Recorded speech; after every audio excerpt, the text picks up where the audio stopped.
Olá, pessoal, mais uma vez, espero que vocês estejam bem, que estejam gostando do nosso congresso. Para nós é uma alegria ter você aqui conosco, podendo compartilhar um pouquinho mais de temas tão relevantes para que a gente possa ter os nossos ministérios de apoio funcionando bem, de acordo com aquilo que Deus deseja. Bom, eu estou de volta aqui. Como você sabe, a gente já teve um encontro onde nós falamos sobre a criação de ministérios e focamos um pouquinho nos aspectos jurídicos. E hoje a gente vai focar nos aspectos contábeis, para que a gente possa entender, então, como que funciona principalmente essa parte de conta bancária da associação, reembolso e outras questões relevantes, tá bom? Então, para a gente dar início à nossa palestra, mais uma vez eu te convido a fechar os seus olhos para que a gente faça uma oração. Senhor, obrigada por mais essa oportunidade de estarmos aqui, compartilhando o conhecimento. Eu peço que ele possa ser útil para o avanço da tua obra. Nos abençoa, em nome de Jesus. Amém. Bom, para a gente começar, eu gostaria de compartilhar a nossa tela.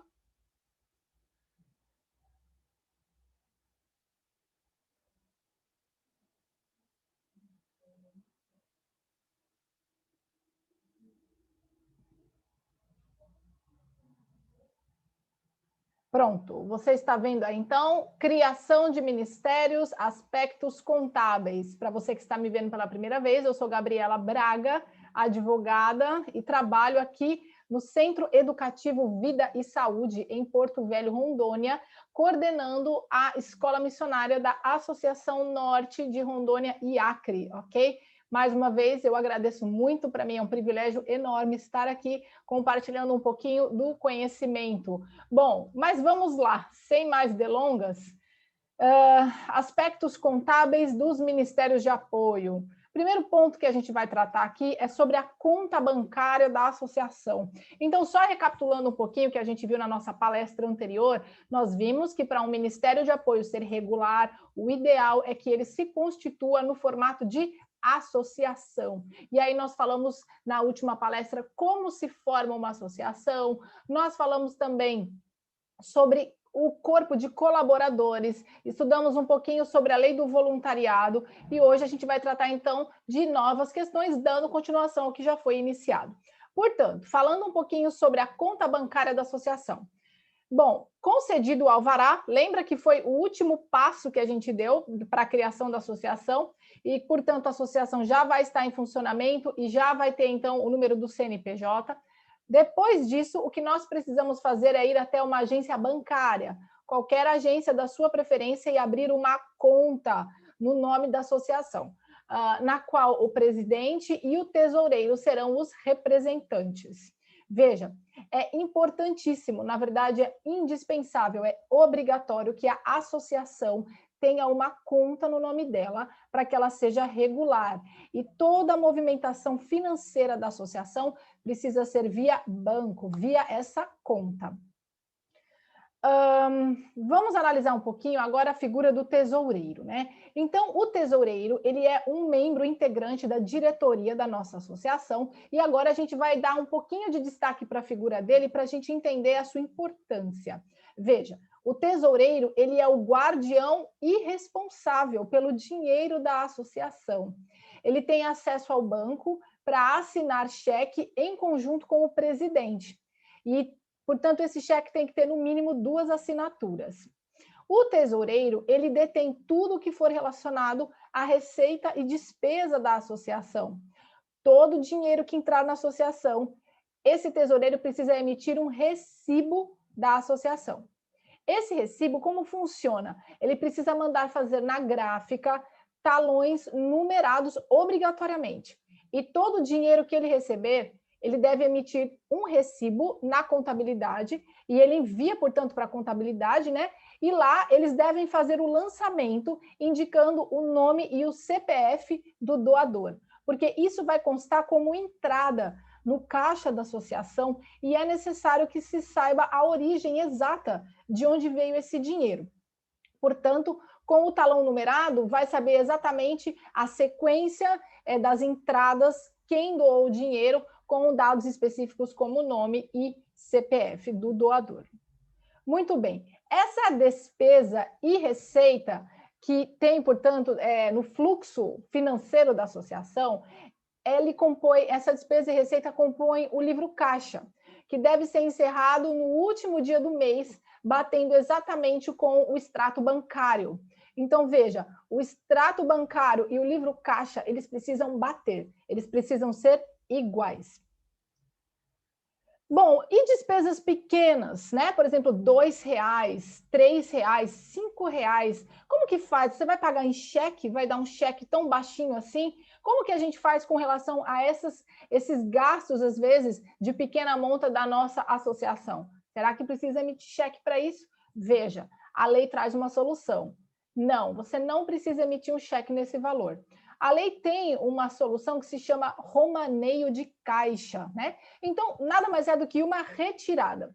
O tesoureiro, ele faz um cheque nominal a ele mesmo, por exemplo, R$ 1.000, e ele fica com esse dinheiro para fazer os pequenos pagamentos.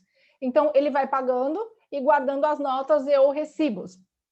Quando chegar nos R$ 1.000, ou chegar numa data pré-determinada que ele mesmo tem estabelecido, ele vai fazer, então, a prestação de contas desse valor. Se sobrou dinheiro, ele deve fazer um depósito no nome da associação. E ele deve juntar o depósito mais os comprovantes e assim tudo se resolve. Portanto, essa é a forma correta e transparente de poder fazer o manejo de dinheiro de gastos de pequeno valor. Bom, falando um pouquinho agora sobre os lançamentos contábeis, né? Então, com o CNPJ, alvará e conta aberta, a contabilidade vai, então, fazer os lançamentos contábeis, né? Então, o balanço de abertura e todas as receitas com base no extrato bancário. Obrigatoriamente, o tesoureiro ele tem que acompanhar o extrato bancário com os pagamentos recebidos e os pagamentos efetuados. E a base desse registro é o livro caixa. Todo mês deve-se tirar o extrato bancário com as notas fiscais de receita e despesas e fazer, então, o balancete mensal. Esse balancete ele precisa ficar no lugar visível da associação ou, então, faça uma reunião com a diretoria e faça, portanto, a prestação de contas, tudo lavrado, enfim, na ata, ok? Esse é o procedimento que dá maior transparência quanto ao uso do dinheiro. E veja, portanto, a importância de um bom tesoureiro e também de um escritório de contabilidade para te ajudar em todo esse procedimento. Afinal, qual é o papel do advogado e o papel do contador quando a gente fala em associação? Vejamos ali o papel do contador. O contador, ele é indispensável para legalizar a associação perante a Receita Federal e fazer todo o acompanhamento contábil. A escrituração contábil, ela precisa ser feita por um contador para fazer o registro no livro diário, o livro razão, para assinar balanço.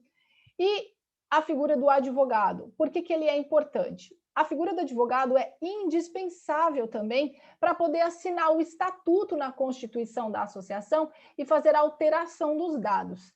No dia a dia, é o contador, pessoal, que é a figura que mais participa da associação. O advogado, ele se limita basicamente a esses dois atos, mas um bom escritório de contabilidade é indispensável para que você tenha a sua associação sempre regular. Falando um pouquinho agora sobre a tributação da associação. Veja, a associação ela não tem obrigações principais, mas apenas obrigações acessórias. E essa é uma nomenclatura do direito tributário. Dependendo da configuração da associação, ela pode ser isenta à tributação ou imune. E o que significa isso? Isenção. Veja, isenção é a dispensa do pagamento do tributo.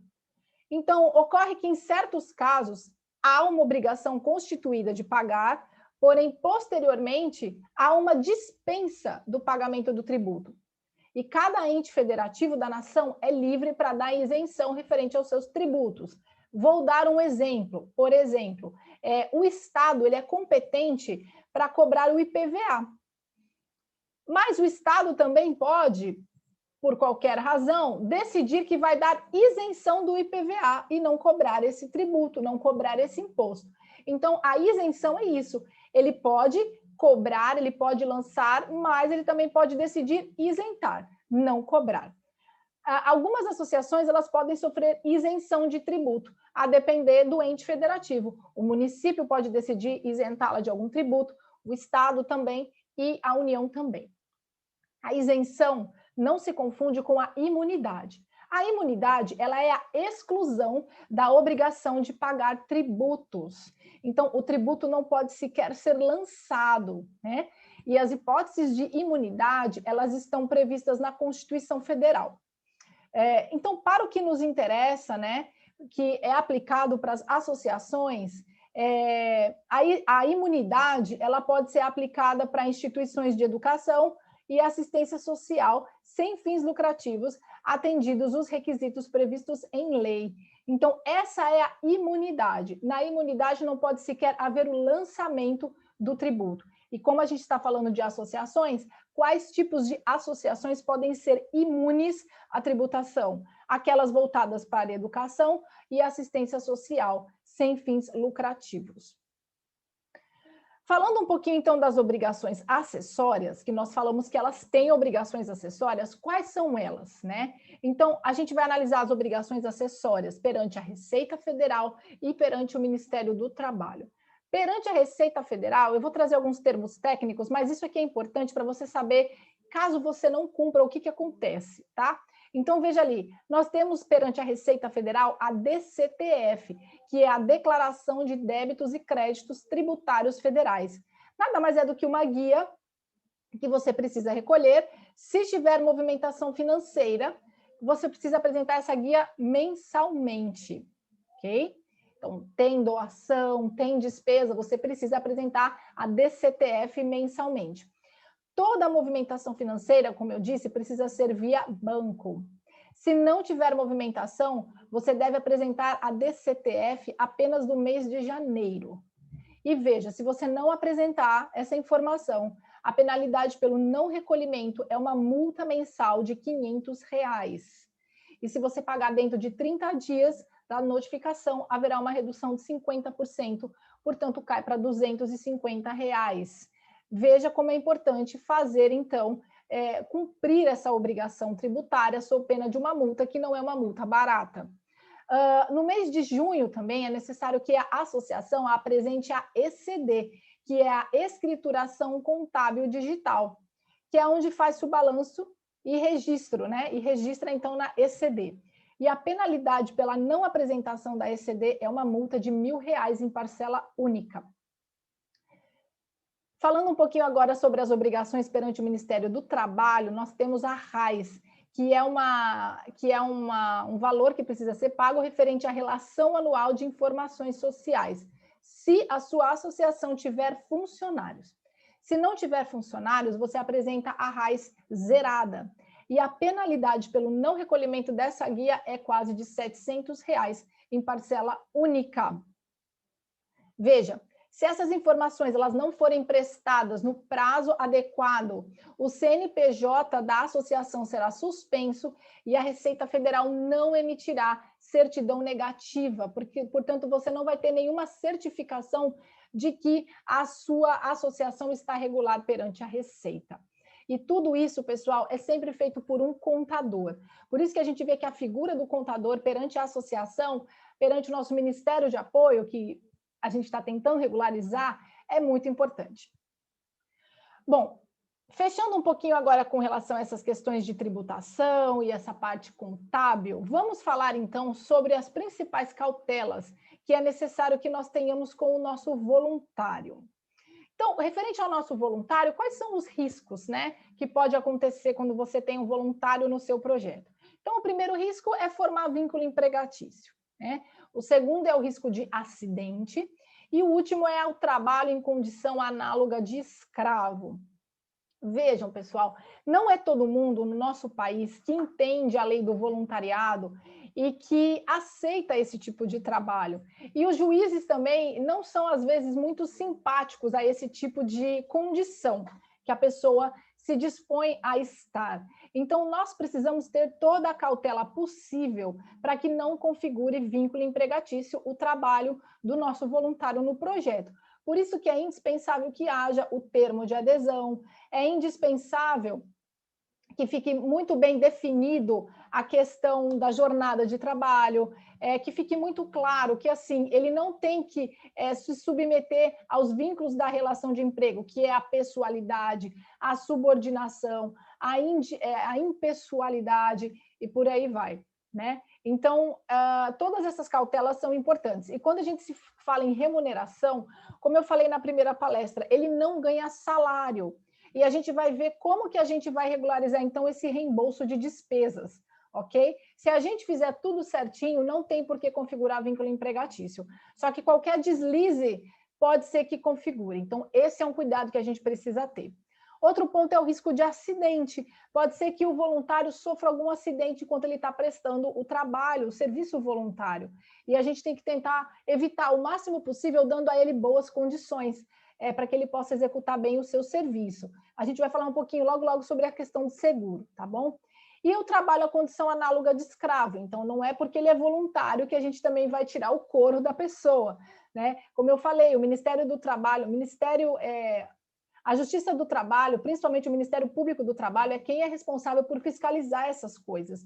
Então, a gente precisa, de fato, dar condições dignas de trabalho ao voluntário, ter uma jornada de trabalho em horário definido, ter o termo de adesão, porque senão a gente não sabe, né, pessoal?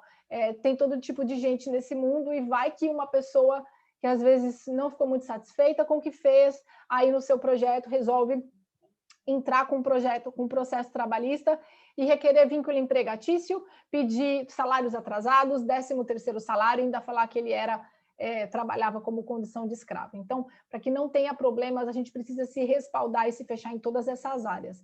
Esses são os riscos do voluntariado, mas se você fizer tudo certinho, não tem por que temer. Falando então sobre o seguro ele é indicado quando houver voluntários de longo prazo no seu projeto, principalmente quando ele realiza trabalho de risco. Então, vou dar um exemplo. Vamos supor que aí no seu projeto você tem uma oficina de marcenaria e você tem todas aquelas máquinas que cortam a madeira, que fazem os móveis, e a gente sabe que aquela máquina, a gente tem que empurrar a madeira, né? E ela tem uma serra ali bem afiada mesmo. E aquilo é um risco muito grande da pessoa, às vezes, cortar a mão, perder um dedo, né? Então, é interessante que os voluntários que estão expostos a esse tipo de trabalho, que são voluntários de longo prazo, o projeto ofereça algum tipo de seguro para ele, tá bom? Então, seguro, tanto que o seguro de acidente, como relação ao seguro para morte também. Existem muitas seguradoras no nosso país que fazem contratos de seguro coletivo, e a depender do número de pessoas, os preços ficam até bem acessíveis. Então, você pode procurar um corretor de seguro e explicar a sua situação. Ele vai perguntar a faixa etária dos seus voluntários, se tem algum que já tem comorbidades, se tem algum aposentado. Então, ele vai querer saber mais ou menos as características para ele poder te oferecer um seguro viável. Aí você pode falar, mas o meu projeto nem tem condições de quase se manter, como é que eu vou fazer seguro para o voluntário? Pessoal, a gente está aqui falando do que é importante e do que é ideal, ok? Cada um vai se adaptar de acordo com as suas condições, mas se você tiver condição, é importante que você faça seguro para os seus voluntários, tá bom? Porque depois que dá problema, depois que ele se machuca, as pessoas às vezes mudam e pode ser que ele acabe até processando o seu projeto porque você não deu condições adequadas de trabalho para ele, tá? Então, a gente está aqui para poder passar informação para que a gente consiga se respaldar dessas coisas. Bom, finalmente chegamos num ponto alto da nossa palestra que vai falar sobre o reembolso de despesas, tá? Então, a lei do voluntariado, ela autoriza o reembolso de despesas comprovadamente realizadas no desempenho da atividade voluntária e expressamente autorizadas pela entidade. Isso está lá no artigo 3º da Lei do Voluntariado. Então, como que funciona isso? No seu termo de adesão, você vai ter que escrever lá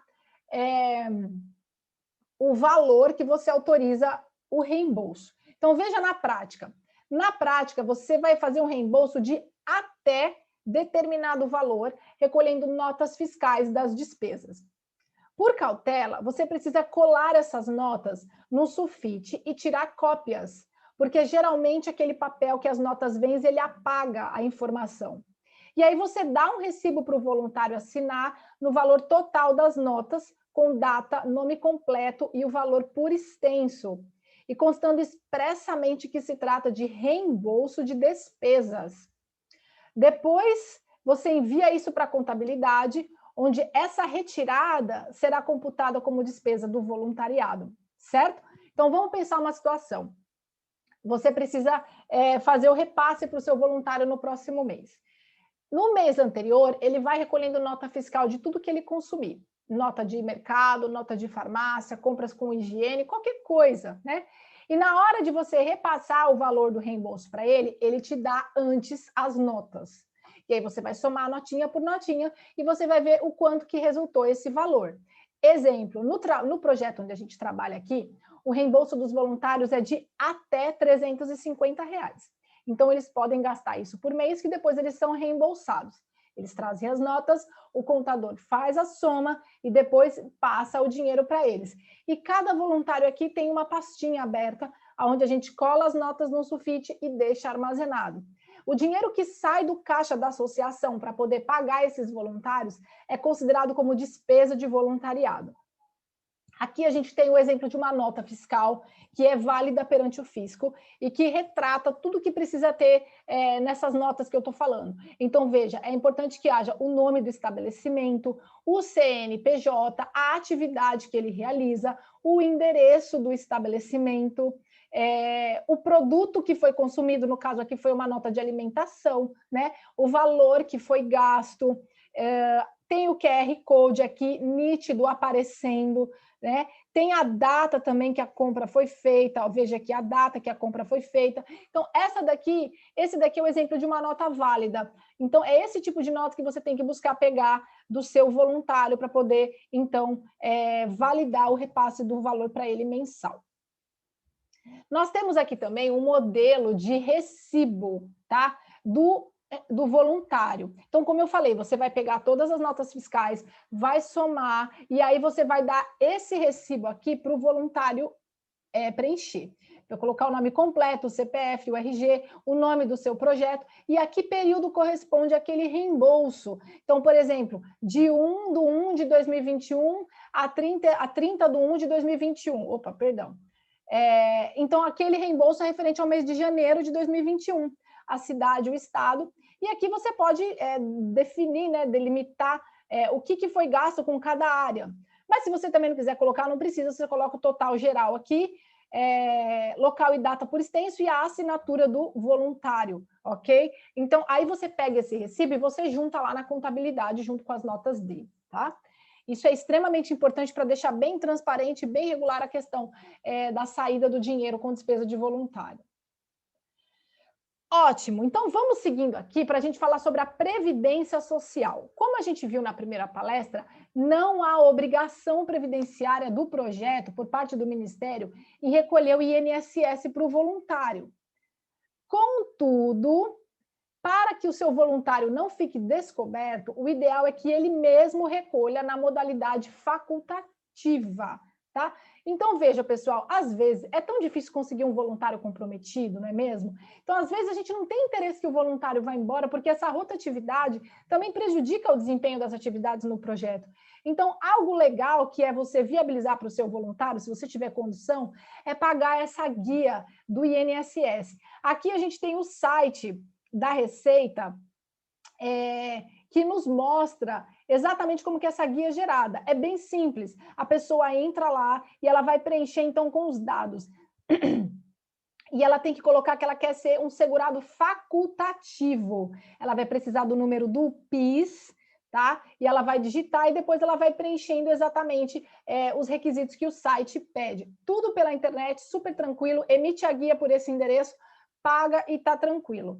Veja, existem várias alíquotas que podem ser recolhidas, mas quando a gente está falando em questão de voluntariado, a alíquota indicada é essa daqui de 11%, que é a alíquota mais baixa e é onde o voluntário se encaixa, tá? Então, aqui, ó, poderá contribuir nesse plano apenas o contribuinte individual e facultativo, que é o caso do voluntário, que não prestem serviços nem possuem relação de emprego com pessoa jurídica, a partir de abril de 2007, certo?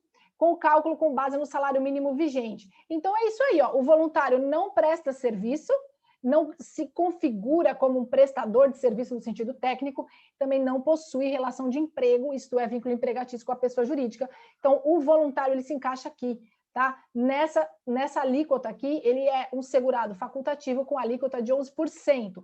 Hoje, o nosso salário está R$ 1.100, 11% vai dar R$ 121, essa guia mensal, para que ele possa ser, então, um segurado do INSS. E aí ele vai ter direito à aposentadoria, ele vai ter direito a seguro no caso de acidente, seguro não, ele vai ter direito a um reembolso, né, na verdade, um auxílio, caso ele acabe se acidentando, tem a questão da invalidez também, para as mulheres tem o salário maternidade, então vale muito, muito a pena recolher esse INSS para o voluntário se você tiver condição, ou então indicar que ele faça isso se ele tiver condição. Aqui é um exemplo da guia, tá, que o INSS emite. O site emite, já vem tudo preenchido aqui, o valor, a data de vencimento, tudinho, e pode ser paga em qualquer banco, pela internet também. Ótimo, então, caminhando aqui para o final da nossa palestra, e esse tema aqui é o tema que já fui questionada, e ele é bem interessante. Ah, Gabi, eu tenho um projeto, meu ministério, e eu tenho vários voluntários trabalhando ali, e eu fui orientada pelo meu contador para que o meu voluntário abra uma MEI. E aí eu não tenho várias obrigações com ele, é bem mais tranquilo, né? Ele se torna quase que um prestador de serviço meu. Pode. Veja, para tentar regularizar a figura do voluntário, o projeto pede que ele abra uma MEI. Isso é possível? Resposta: não, pessoal. Não é possível, tá? Então, isso não está sendo mais aceito pelos tribunais. A pessoa, então, abre uma MEI. Porém, o voluntário abre uma MEI, mas aí ele cumpre ordens, ele tem que cumprir horário, ele emite nota fiscal apenas para aquele tomador de serviço, que no caso é o seu projeto. Então, isso acaba configurando um vínculo empregatício, pessoal. E o Ministério do Trabalho entende que isso é fraude, ok? Entende que isso é fraude e, infelizmente, não tem o que fazer. Então, abrir MEI para regularizar a situação do seu voluntário não é o melhor caminho. Isso pode acabar configurando o vínculo empregatício para você e depois as despesas vão ser muito mais altas. Não vale a pena, tá? Se ele é voluntário, anda pela lei do voluntariado, faça termo de adesão, faça tudo corretamente para que você não tenha nenhum tipo de problema, ok? Bom, esse foi o nosso último slide. Essa foi a nossa palestra, então, sobre os aspectos contábeis dos ministérios de apoio. Eu espero que tenha sido útil para você. Eu espero que você agora esteja um pouco mais orientado e seguro sobre como seguir com essas questões tributárias. E a minha oração é para que Deus continue abençoando cada um dos projetos e dos ministérios que estão representados aqui pelos seus líderes. Que Deus possa continuar dando para vocês a força, o ânimo e o vigor para continuar trabalhando na obra dele. E nós estamos juntos aí à disposição para aquilo que for necessário para orientar vocês, tá bom? Um forte abraço, fiquem com Deus e até a próxima.